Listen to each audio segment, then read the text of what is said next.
Owen, you wrote really interestingly about this. What just for people who haven't read the piece, what was your argument? Why do you think it is that the Greens are not being able to take advantage of a political moment which, in many ways, is clearly primed for insurgent forces? Well, I did say, look, first of all, credits to the Greens. They had a breakthrough at the last election. The left of Labour kind of vote seats, best ever, British democratic history.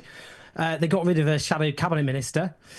And, you know, they came second in dozens of seats across the country, including the one I'm sitting in, having done very little campaigning in them.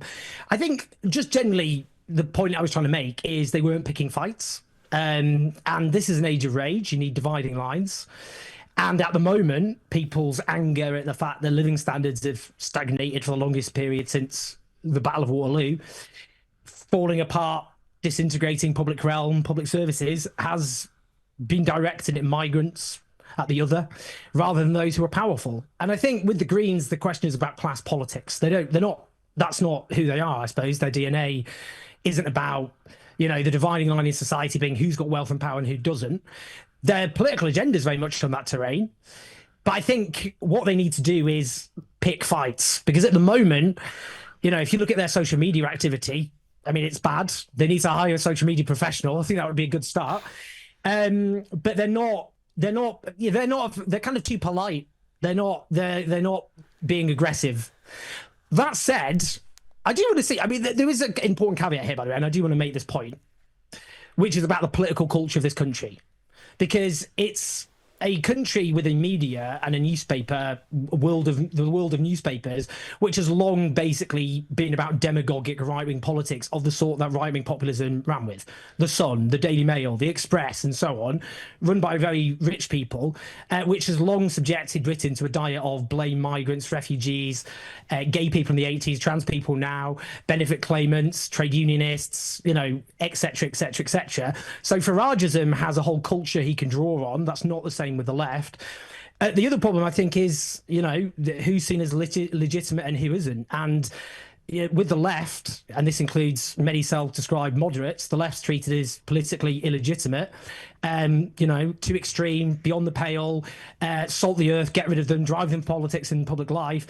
If the right emerges, the radical right, it's a case of legitimate concerns. Let's take on their policies, their rhetoric, and that boosts them. So they've got an ecosystem. They're helped by the media in a way the left isn't. The left is treated as illegitimate and dangerous and kind of, you know, quite extreme and terrifying.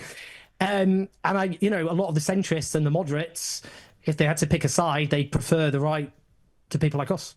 Do you think that it would be possible, and there is space right now, for a populist force or a populist force of the left or an insurgent force of the left? Because, I mean, to be fair to the Greens here, it's not like, actually, if we look around Europe or certainly in the United States, all of the political energy is on the right. There are very few sort of breakthrough forces on the left anywhere. So maybe it's a wider problem, which is that the public just aren't very interested in those ideas, and they are interested in the ideas on the right. Well, it's cyclical. I mean, in the 2010s, you saw the rise of a new left, which kind of came out of its post-Cold War stupor, because, you know, around the 80s and 90s, the idea was the end of history, free market capitalism is the only game in town, and you saw the rise likes of Bernie Sanders in the United States, who's still one of the most popular politicians in the US, AOC, that whole crew. You saw Podemos in Spain, you saw Syriza in Greece, you saw Corbynism here. And obviously that wave then crashed pretty badly on the beach, if you like. And the consequence of that is the populist right took the anger and the energy that exists at a time of crisis and redirected it elsewhere. But that said, I don't think that's gone away. You know, the energy that the left tapped into, which has now gone in the wrong direction, I would say, which is you have an economic system rigged against the interests of most people in favour of those who are very rich. And I think, you know, what will happen is that economic model, which Donald Trump and the likes will defend, will continue to you know, kind of drive insecurity, and the left then has to build on that. But in this country, you know, if you look at the polling, most people support hiking taxes on the rich, public ownership of utilities. I mean, the economic agenda of the left hasn't stopped being popular. The problem is, what's become much louder is the argument that you should basically be angry at minorities and against migrants. that, I think across Europe and across the United States, the insecurity that drives people to want radical answers exists. But the left can't just expect, as we've seen, can't just expect that to automatically end up in their direction. You've got to have a good leadership. You've got to have a good message. You've got to communicate properly. You've got to, and the problem I'd say, basically, in answer to that, actually, finally get to the conclusion of that is, the problem is, if the conversation is dominated by questions of migrants, minorities, then the right will win. If the argument is about economic justice, then I think the left will do a lot better.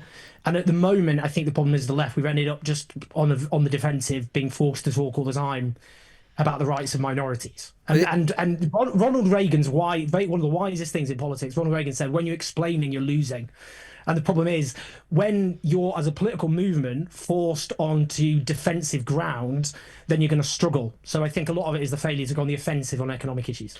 But I suppose, in a way, is that not... I mean, the left surely does have to have at least an answer to, or an explanation of, notwithstanding what Reagan said, the cultural insecurities. And the right are good as well at linking cultural insecurity with a feeling of economic insecurity. And the left has to have something to say to those questions, doesn't it? So it is a fact. It is a fact that, one of the reasons that the questions around migration and so on has risen up the agenda is because migration has increased from lots of places. In the last decade, there was a migration wave, often caused for good reason. Lots of people fleeing countries like Syria and so on.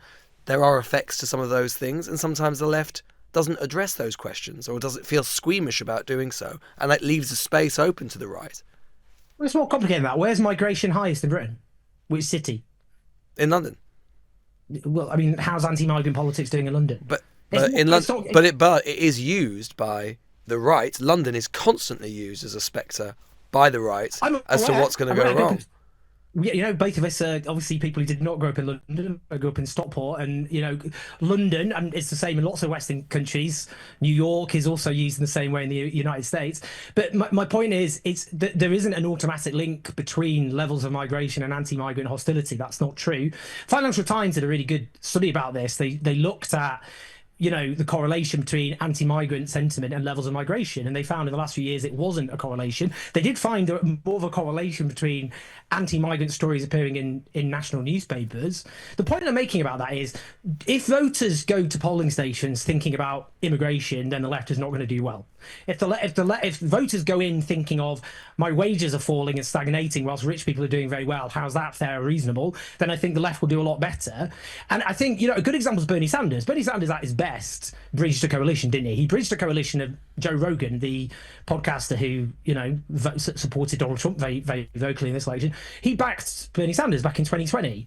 And I think Bernie Sanders, at his best, bridged a coalition, which was a coalition of, I guess, older socially conservative people who actually, on economic issues, actually are very receptive to the left, but on the questions of identity aren't. And then I guess, I don't know, younger people with blue hair who live in Brooklyn. Do you know what I mean? Younger people who are often more formally educated or spend a lot of time online, who are often in quite precarious work. And he managed to bridge that divide. And I think that's the question facing the left is, Mick Lynch could actually be quite an interesting figure, I think, in this country. Mick Lynch is somebody who I could see appealing to the sorts of people who've defected or who are interested in Nigel Farage. Not all of them. I mean, some of them are just lifelong conservatives, by the way, and you need to be careful when we talk about this. Some of them aren't. Some of them are people clearly, people who think, if you ask reform voters, do they think the rich have too power? Yes. Do they want the rich to pay more money? Yes. Is that reform policy? No. And I think people like Mick Lynch could bridge the divide, because at the moment, the right have managed to open up a chasm there, I think, where there's a sense of, you get some of the younger progressive types who get very angry at the social conservatism of, for example, older people in smaller towns. And then you get people from those communities who feel that the left doesn't talk to people like us anymore. It only cares about minorities. And I don't think it's either or. I don't think we don't have to throw minorities under a bus, but we should focus on economic justice. And that's what Bernie Sanders did in his pomp. He didn't start throwing people under a bus, but he focused on economic justice. And I think that's what the left needs to focus on. So do you think it is a question, if we're sort of trying to think about why it is that there isn't a sort of left insurgent force in British politics? I mean, there's lots of reasons for it, but is one of the principal reasons that there just isn't a charismatic leadership figure that could command it? I think it's partly about leadership. Look, in the last few years, what's happened? I don't sound bitter, but there was an all-out war on the left. Obviously there was a sense, the left was destroyed in the Labour Party by a leader who came to power promising to uphold its policies and ideas and then just crushed the left. He allied with the most, as John Cruddas, the former Blair advisor, and former kind of middle-of-the-road Labour MP, said was the most liberal authoritarian part of the Labour Party. That was done in alliance with a lot of the media, including a lot of people who call themselves centrists. You had your fun, you got that crew. You got what you wanted, but the problem is, if you wage this all-out salt the earth war against the left, then you end up with the political right managing to take all the energy and the anger that exists and take it in that direction. So I think that's been part of the problem, because look, Faiza Shaheen was a Labour candidate who, working class woman of colour, from a community where she loved, and a very successful economist. She was deselected for the last election. Why? I'll tell you why. Because the people around Keir Starmer worried she could become a leader of the left. She could be someone. She's charismatic. She's telegenic. She's relatable. Get her, at a time like this, people start building her up and seeing her as a leader. So there's been an attempt to drive the left out of public life, whilst Nigel Farage was basically built up by the BBC. I mean, he did. He was on Question Time every other week. So I think that's part of the, but leadership's important. There's no question about that. But that is true in Britain. I think having a clear vision that relates to people's everyday problems. And I think the problem with the Greens at the moment is they've got lots of those policies, but they're not stitching it together in a clear vision that relates to people's everyday needs, and they need to do that. But that is clearly true in Britain, and you're right. The left was clearly ostracised and exorcised by the Starmer leadership within the Labour Party. But I just wonder. That has wider consequences. Sure. But what I'm trying to get at is, I'm just curious as to why you think it is that clearly this is. You've already said it yourself. To some extent, it's cyclical.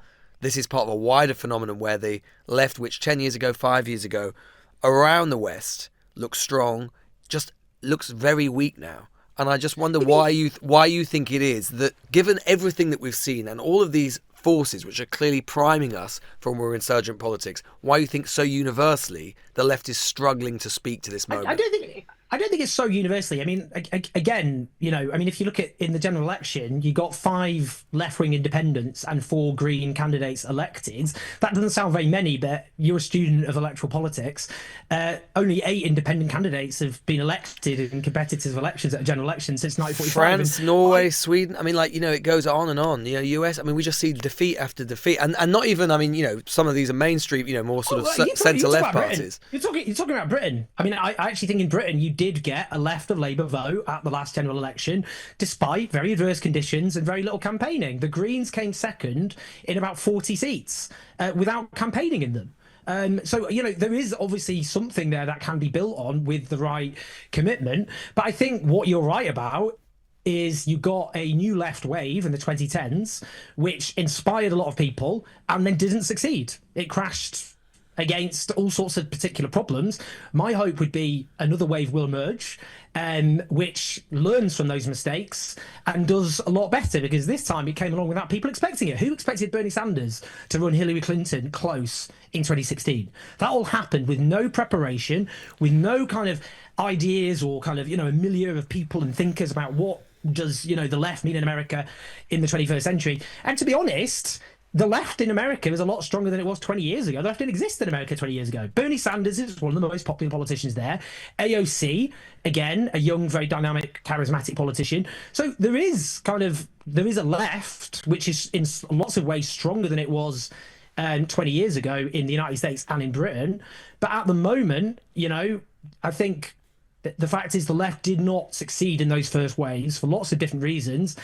But the people's anger at the economic conditions they lived didn't go away, and the right have managed to harness that very effectively and focus the attention or the conversation on questions of identity and minorities, which the left has not done very well at, I have to say. So, just finally, Owen, do you think that before the next election, that it would still be, that it might be possible for a left populist force or a new left insurgency to break through? And do you think that could be, and would most likely be, the Green Party if they were to change in some of the ways you've described? I think the left definitely can re-emerge as a mass political force in this country. Everything we said about Starmerism was vindicated. I'd love to hear the theories of those who thought Starmer would be a massive success. He did everything the Labour right wanted him to do, didn't he? He crushed the left. He adopted their political mantras, and goes on about immigration and all the rest of it, law and order. He's a disaster. It's all fallen apart. He's got no vision for the country. The left said all these things. The left said you should, increase things like income tax or wealth taxes, and the Labour ruled that out and instead went for national insurance employees' contributions. It's the worst thing they could have done. I could go on. So I think the left clearly said we were vindicated. We were the ones who first said what Starmerism was, and we were proved correct. But the problem is, because we were so defeated and left leaderless, the right have managed to exploit that anger. But what I would say is there needs to be alliances. It's just true. A lot of look, I voted for the Greens at the last election. I'm not a natural Green. I'm a socialist. I'm a Labour movement orientated socialist. I believe in class politics. It's a marriage of convenience from my perspective. And I think what might happen is an alliance between the Greens and various independent candidates in different parts of the country. If there's a hung parliament, that could maybe force a change in an electoral system, which I think is falling apart. But I think a new political party could emerge. We don't know. I mean, politics is very much in flux and all the rest of it. I think the Greens would do better with Zach Plansky. He's their deputy leader. I think he should run to be leader, because I just don't think the MPs at the moment have the cut through, and I think he gets it better. But I think about building alliances, being strategic, being willing to pick fights, accepting we've got an adverse media environment and using social media far more effectively. But I think if you look at the polling on economic issues, people agree with this, largely speaking. They agree with the left.